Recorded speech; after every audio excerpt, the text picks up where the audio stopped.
Taon lang yun sa Ginoo ang kalidad sa tao, walay makapasal sa standard sa Diyos. Welcome back to Born to Praise TV channel. We are created to praise and worship God. Makapasal sa standard sa Diyos. Dili din makapasal. Ano naman, kung ilibin lang sa Diyos ang iyang pagka-Diyos dili sa tao, tanan ta may imperno igsoon. To tell you that, may imperno gyud ta. Aban tungod kay wala the level si Lord sa iyahang sa standard sa tao, but yet kung ato ang abusuhan mga igsoon ang standard sa Dios, diha pa na mapanahon mga igsoon nga pagtulan ka sa Dios. Munang naay mga gitawag nato og reflection, looking back lang tawon nato kung giunsa ka pagpanalangin sa Ginoo, taliwala sa atong mga kapakyasan. Ang tawo mga igsoon ulan tawag yun og pilay pakyas. Di ba? Kung imong lang tawon mga igsoon ang bond paper or ang cloth nga puti, magsikat og itom asa man ka mo focus. Atos puti or atos itom. Ato jud kas itom. Pero baligtad sa Dios mga igsoon.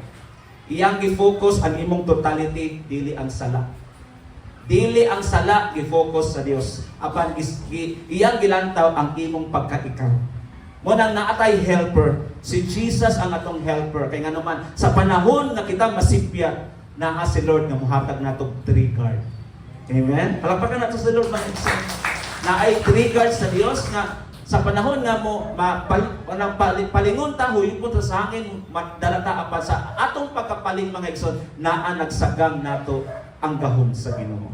Hallelujah. Ikaduha mga igsoon, sa dihang imo nang gilantaw mga igsoon ang imuang ang pagkamaayo sa Ginoo sa milabay mga adlaw.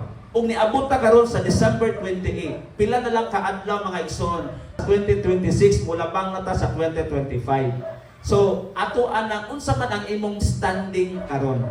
Unsa naman ang imong sitwasyon karon? Or sa latod nga pagkasulti, unsa naman imong gibati karon? Di ba? Dingon mo nga excited na mo. Right? Naano tay mga plano kung asa ta paingon? Naano tay mga plano nga aanang 31 mag-worship ta sa akong tatatag sa kapanimalay. Napoy uban na ipoy plano nga magkuan ko, mag-prepare ko o kanang motor ako pinang i-prepare kay ako nang man ako kay palihi ko no kay para mga wala lang mga daotang espiritu. Nana ba? Na?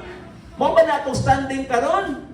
Na? So, kita mga igsoon giusab na tas Ginoo para nga kining atong hunahuna mga igsoon ato nang hatag sa Dios. Munang unaw sa nato ato sa i-glorify si Lord nga kung sa mga katigulangan pa lihian nato ang first hour. Lihian nato ang first second pag-abot sa 2026. Akong papa sa unang panahon buhi pa to siya.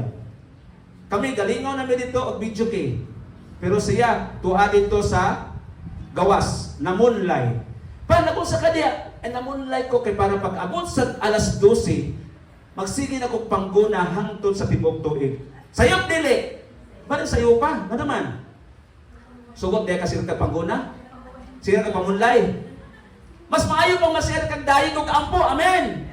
Ay nga naman, sa panahon mga igsoon, malipayan ka og dili, magkampo man ka. Kaya nga naman, atong gisugdan ang segundo, ang oras, pagpatak sa alas 12. I-open nato wide ang ganghaan sa Ginoo sa atong mga pag-ampok, mga pagdayon.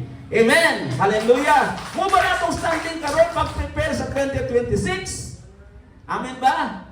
Hallelujah! Lantaw na to mga igsoon gisulti dinhi. Tiara. So atong standing karon gisustain sa Dios pinaagi sa iyahang kaluoy. God sustain us by His mercy. Muna gisulti sa Lamentation chapter 3 verse 22. Kasi gisulti, dili gayud mulubad ang gugma sa Ginoo. Pag ingon dili gayud mulubad, that means na consistency. Everybody say consistency. Unsa man ang consistency? Sustainable siya, dili siya mawala. Kanunay naa.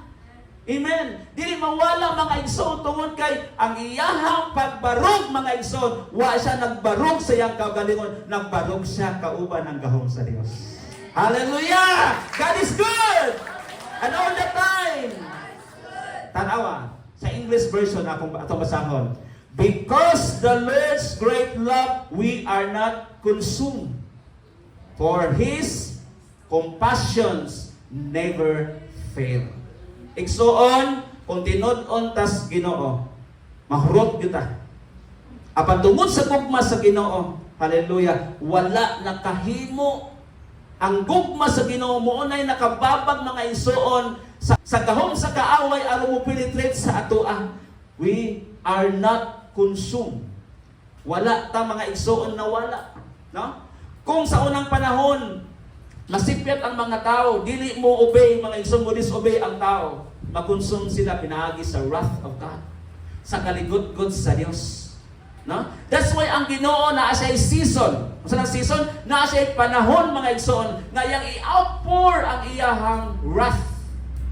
Apan si kinsa ang iyang hatagan sa iyang paghigugma for those who love Him. Because love begets love. Ang gugma musukli og gugma. Kung gugma ang imong itanom, gugma pud ang imong anihon. Sowing and reaping. Ug mauni mga igsoon, naay mga katawhan karon nga ang Dios kanunay naguna-una sila kanunay nga ang Dios gugma dili na sayo. Pero hinumduman nato mga igsoon, God is 100% love. That's why His compassion never fails. Pero hinumduman nato on the other side of the coin, God is justice. God is just. So sa munang nganong God is just? Because God is holy. Balaan man ang Dios. Okay mo na may nguta nga, gugma bitaw ang Dios mo na nga mas nga na kung pagpakasala. Well, in a way, I will repent. So, kung naminaw mo sa mensahe last Tuesday, last Thursday, ningon nga, naaba ka nato din nguta na siya. Naaba ka nato din nga gimingaw sa iyang kagahapon. Gimingaw sa iyang kagahapon. Kung mingaon tas itong kagahapon, that means na wala pa ta nakamove on. Diba? Ang katong kagahapon ba sa atong pagkakaroon, sa pagkaniato nga wala pa nato na-receive si Jesus Christ as our personal Savior. Ha? That means, unsa man imuhang gimingawan? Katong pagkudyakas kalibutan, katong mga nang disco pa ka. Ako sa tunod lang, wala pa ko naka-receive sa grasya sa Ginoo. Kanang uban, grabe pagkudyakas kalibutan, atos diskuhan. Ako di ko ganang mo disco. Atong gawas diskuhan. Mulantaw ra ko. Pero di ko ganang mo disco. Pero kung imong huna-hunaon, mao pareha sa lagi hapon. Kay nilantaw man puka. Di ba? Pero ang nakalahi lang kay wa ka kabayad og pulta. O, di ba? Oh. Mingon to nang sir. Okay. Baili sa tanan nga may ticket. Nakabot mo sa una na ticket? Baili sa tanan nga naay tatak. O wa kay tatak, dili ka sayang.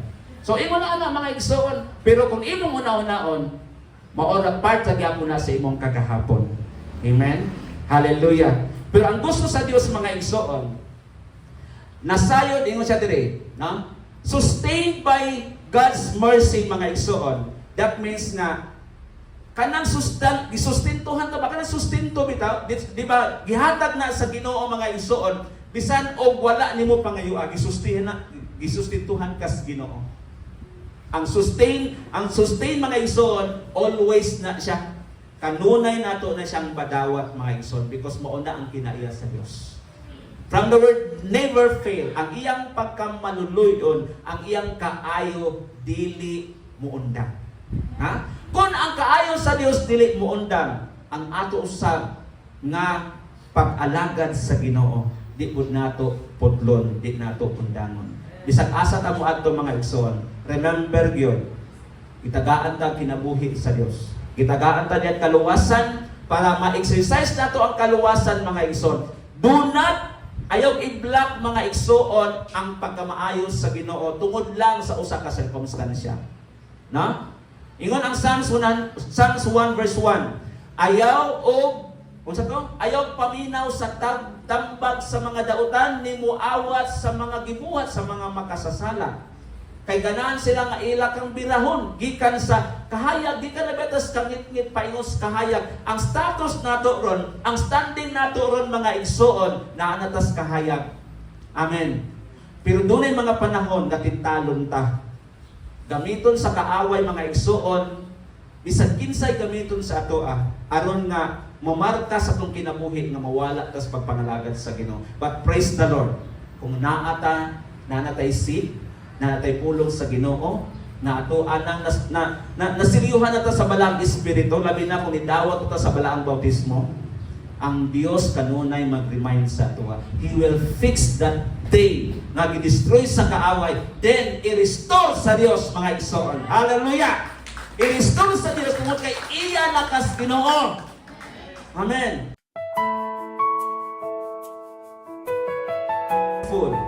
God is so good. Next Ang on iyang Born to Praise gugma, TV channel. Dili mawala.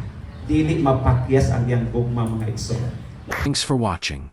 Don't forget to like and subscribe. Born to Praise TV channel. God bless.